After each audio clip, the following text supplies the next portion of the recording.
Welcome everyone to this year's One Friday Ascent of Brentor, following us up the tour as we tell the story of the first Good Friday, set to photos of us all from previous years. We are the people of Brentor. This is our church and this is our story. Jesus went with his disciples to the olive grove called Gethsemane, and he said, "Sit here while I go over there to pray." He took Peter and Zebedee's two sons, James and John, and he became anguished and distressed. He told them, "My soul is crushed with grief to the point of death. Stay here and keep watch with me." He went on a little farther and bowed with his face to the ground, praying, "My Father, if it is possible, let this cup of suffering be taken away from me. Yet I want your will to be done, not mine." Then he returned to the disciples and found them asleep. He said to Peter, "Couldn't you watch with me even 1 hour? Keep watch and pray, so that you will not give in to temptation. For the spirit is willing, but the body is weak." Judas, one of the 12 disciples, arrived with a crowd of men armed with swords and clubs. They had been sent by the leading priests, the teachers of religious law, and the elders. The traitor, Judas, had given them a prearranged signal. "You will know which one to arrest when I greet him with a kiss. Then you can take him away under guard." As soon as they arrived, Judas walked up to Jesus. "Rabbi!" he exclaimed, and gave him the kiss. Then the others grabbed Jesus and arrested him.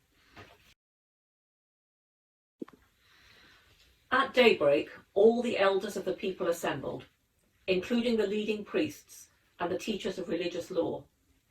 Jesus was led before this high council, and they said, "Tell us, are you the Messiah?"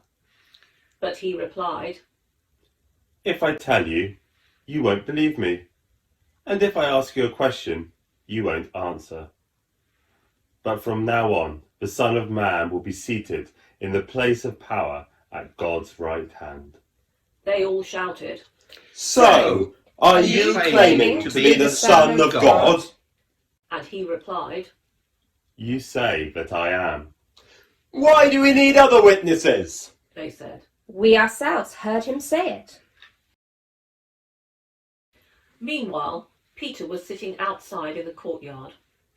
A servant girl came over and said to him, You were one of those with Jesus, the Galilean.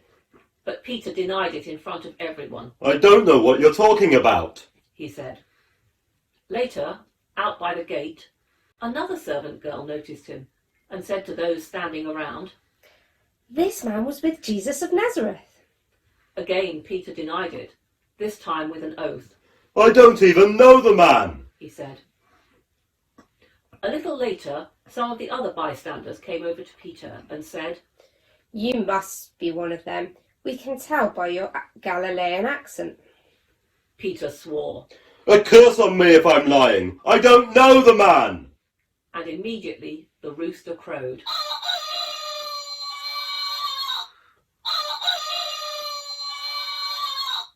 Suddenly, Jesus' words flashed through Peter's mind. "Before the rooster crows, you will deny 3 times that you even know me." And he went away, weeping bitterly.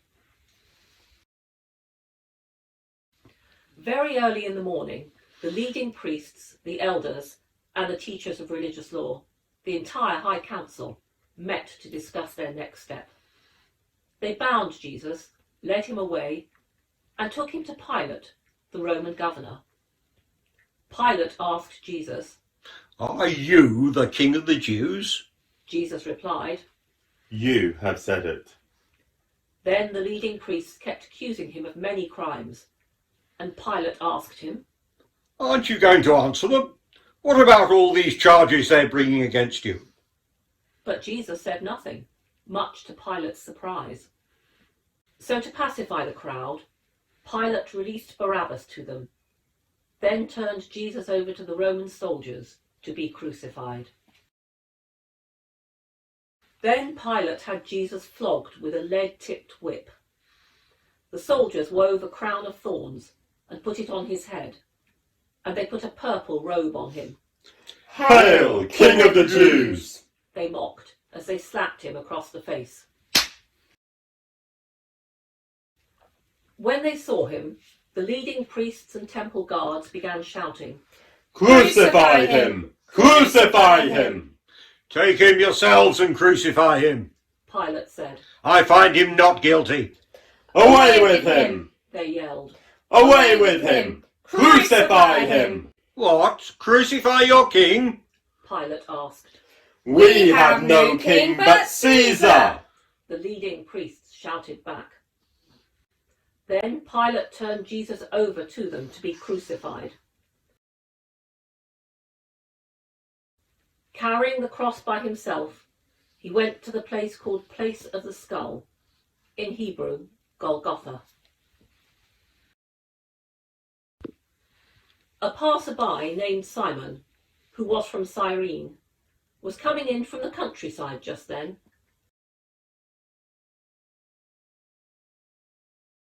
And the soldiers forced him to carry Jesus' cross.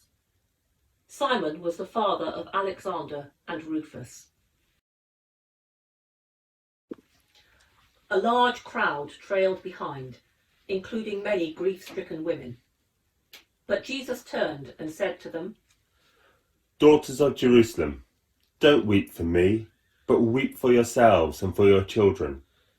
For the days are coming when they will say, Fortunate indeed are the women who are childless, the wombs that have not borne a child, and the breasts that have never nursed. People will beg the mountains, Fall on us, and plead with the hills, Bury us. For if these things are done when the tree is green, what will happen when it is dry? 2 others, both criminals, were led out to be executed with Jesus. When they came to a place called the Skull, they nailed him to the cross.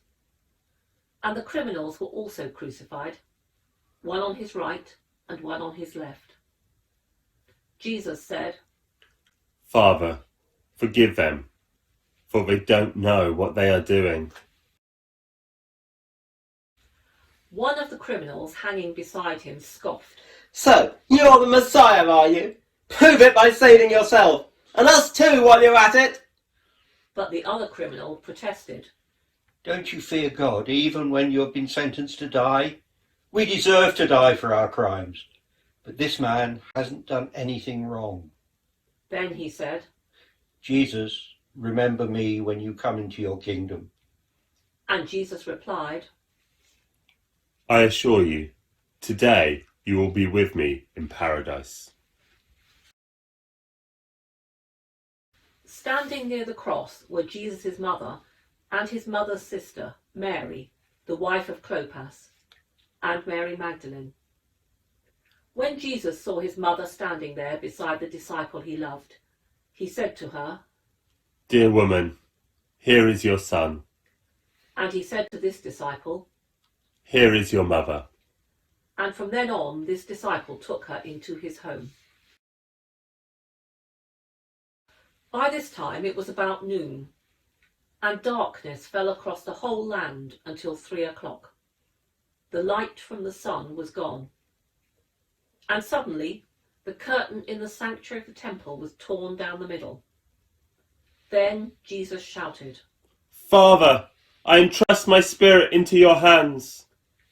and with those words he breathed his last.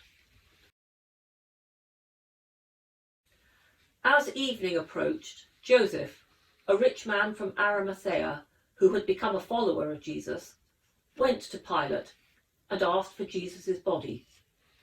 And Pilate issued an order. Release it to him. Joseph took the body and wrapped it in a long sheet of clean linen cloth. He placed it in his own new tomb, which had been carved out of the rock. Then he rolled a great stone across the entrance and left.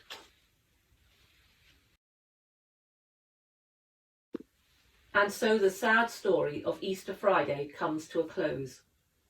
You might wonder why we still mark the occasion all these years later. But the Easter story doesn't end on Good Friday, and it's what happens next that is all important. 2 days later, Jesus' followers discovered that Jesus had not stayed in that tomb. They met him, alive and in the flesh.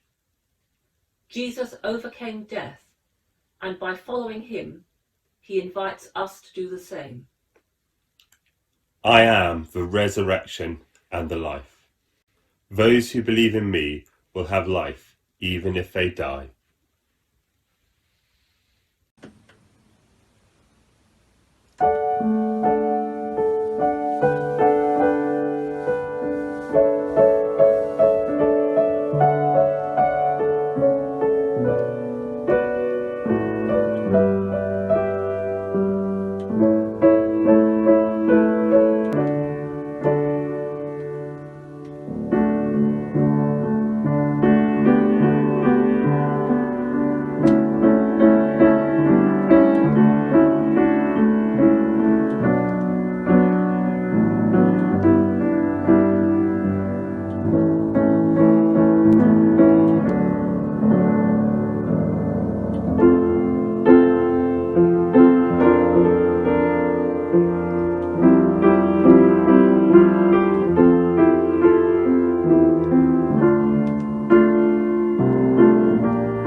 His